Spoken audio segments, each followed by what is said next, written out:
Minority defence committee की पहली press conference में हम लोगों ने एक ऐलान किया था।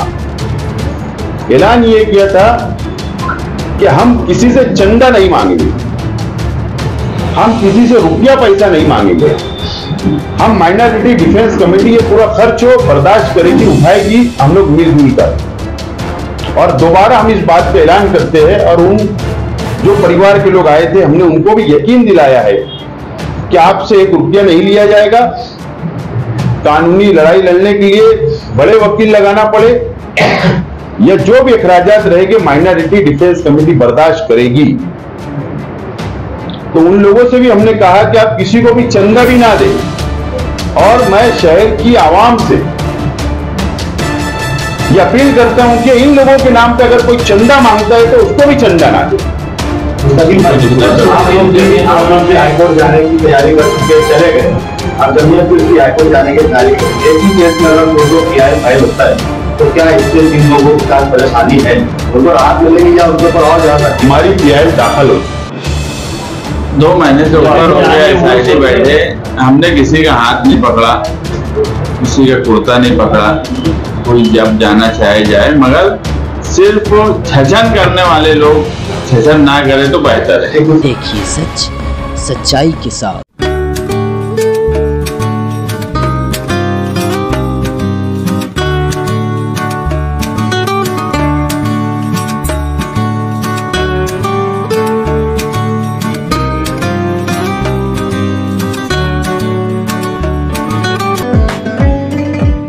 माइनॉरिटी डिफेंस कमेटी की मीटिंग हुई, तमाम जिम्मेदारान मौजूद थे और साथ ही साथ एसआईटी की तरफ से और छावनी पुलिस स्टेशन में जो 2 एफआईआर के अंदर जो लोगों को मुजरिम बनाया गया, आरोपी बनाया गया, जो लोग जेल में हैं, ऐसे उनके परिवार के लोग और उनके जिम्मेदारान के साथ हमारी तफसील बातचीत हुई है। उनके साथ भी आज हमारी मीटिंग हुई।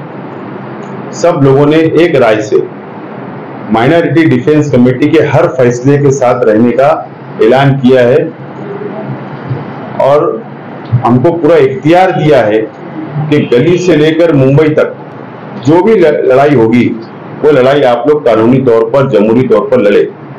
ये फैसला आज मुश्तरका मीटिंग के अंदर लिया गया है।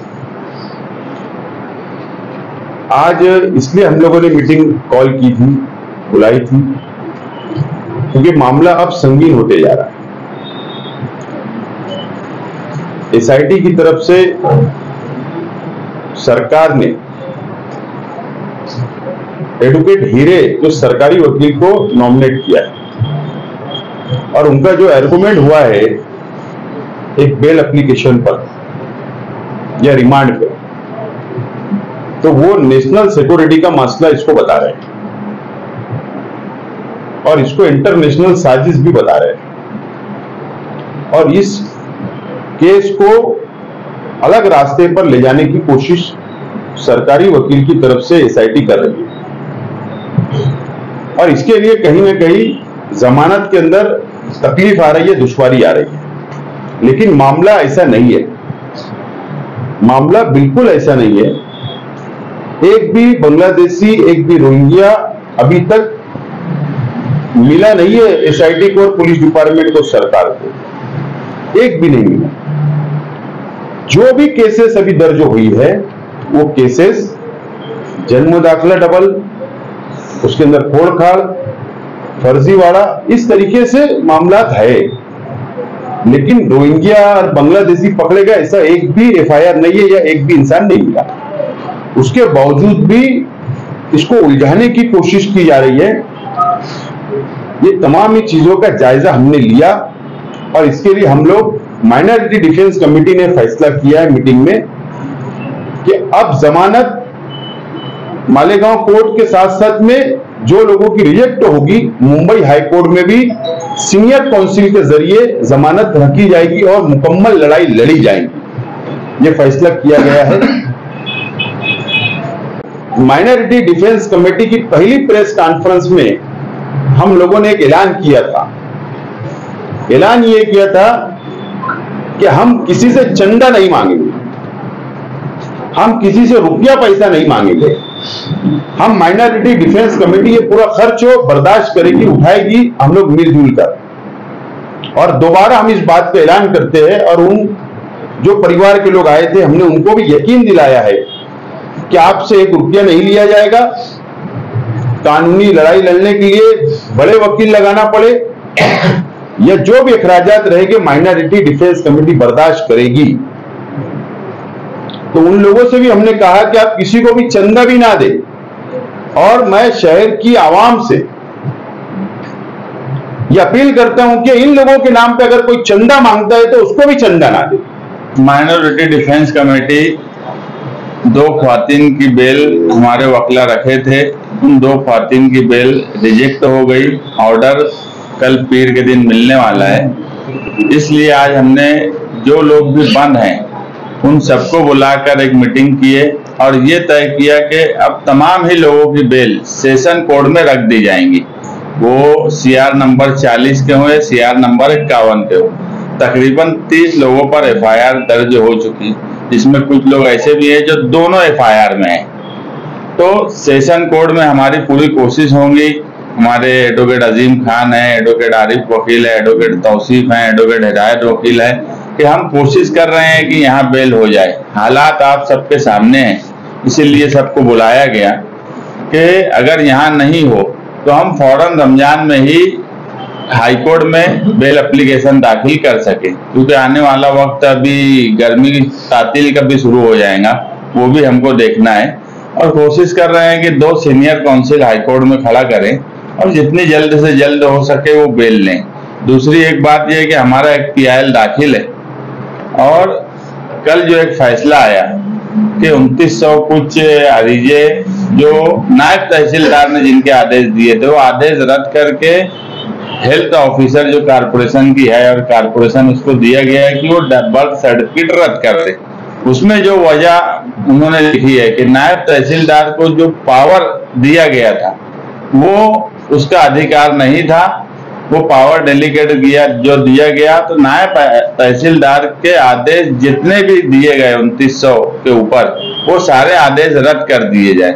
हमारा जो PIL हाईकोर्ट में फाइल है उसी में अभी आसिफ भाई की जो हमारे वकील है एडवोकेट महेंद्र, उनसे बातचीत हुई है, तो हम उसी में एक एफिडेविट करके अटैच कर देंगे कि ये जो गलती है ये गलती डिपार्टमेंट की है। और कानून एक ऐसा होता है कि कानून एक चीज है और एक आदमी का सोचने का भी एक अपना एक ढंग है कि अगर किसी को पावर डेलीगेट किया गया और उसने अरीजेदार को मतलब नहीं है कि कलेक्टर के पास उसका अधिकार है कि तहसीलदार के पास है कि नायब तहसीलदार, उसने अगर अरीजा दिया और उसके डॉक्यूमेंट बराबर है तो तुम्हारे डिपार्टमेंट का इंटरनल मामला है कि वो अधिकार था कि नहीं था, उसका दाखिला रद्द करना ये बात मुनासिब नहीं है।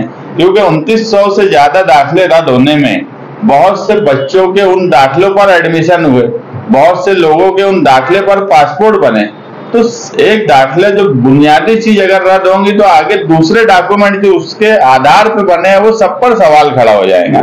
तो इसलिए वो मामले को भी हमने संजीदगी से लिया है और एक PIL में ही उसको अटैच कर देने वाले हैं। और हमको पूरी उम्मीद है कि जो तरीका सरकार अपना रही है यानी कानून का सहारा लेकर बिल्कुल गैर कानूनी तरीके से काम कर रही है, उसका इंसाफ हमें हाई एक डिटेल बताई है कि तहसीलदार ने प्रस्ताव जो है मालेगांव म्युनिसिपल कॉर्पोरेशन और गवर्नमेंट को भेजा है और उसमें ये बताया गया है कि नायब तहसीलदार को पावर नहीं थी, तो नायब तहसीलदार ने जो 2900 से जायद आदेश दिया है उसको रद्द किया जाए।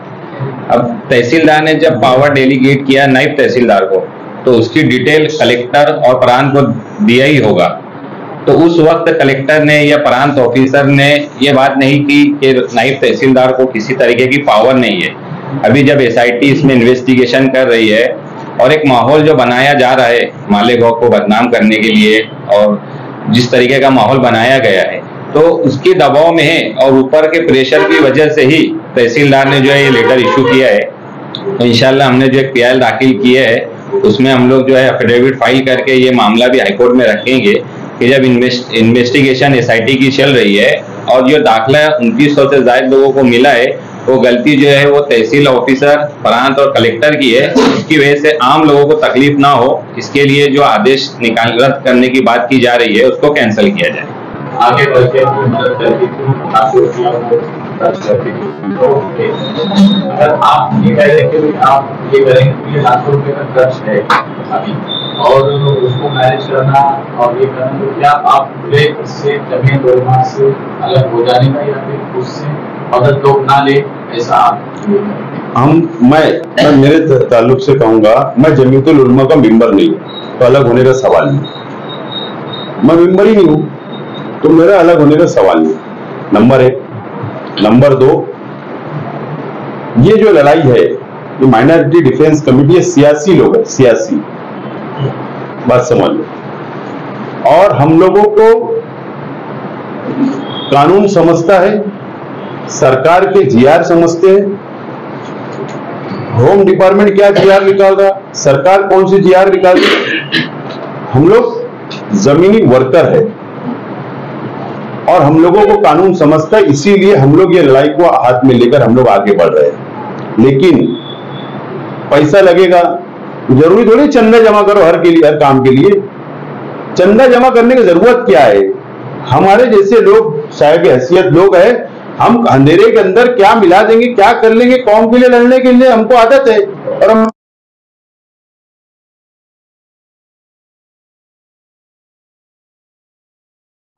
माइनॉरिटी डिफेंस कमेटी बगैर चंदा किए ये लड़ाई लड़ेगी। बिल्कुल बिल्कुल सवाल ही नहीं, ये वाजे बोल दिए ना हम लोग। सब जितने मेहमान हैं सबको कंट्रीब्यूट रहेंगे। एक सवाल और ये था कि जैसे माइनॉरिटी डिफेंस कमेटी को कई माह से लड़ना पड़ रहा है, नया दाखिला बनाने के लिए लड़ना पड़ रहा है, जो दाखिले रद्द हो गए उसके लिए लड़ना पड़ रहा है, जिनकी जमानत नहीं हो रही उसके लिए लड़ना पड़ रहा है। अभी एक मामला वक्फ का भी है, 13 मार्च को जंतर मंतर पर उनके दिल्ली तंजीमें धरना दे रही।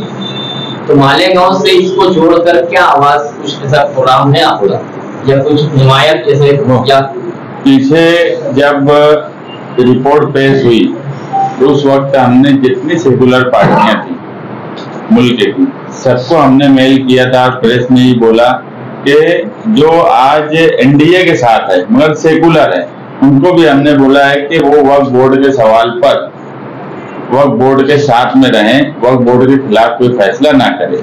अभी अगर कोई तंजीम धरना देने वाली है, अगर वो हमको बोलेंगी वक्फ बोर्ड का सवाल और ये जो मामला मालेगांव में चल रहा है, ये 2 सवाल माइनॉरिटी डिफेंस कमेटी लेकर चल रही है।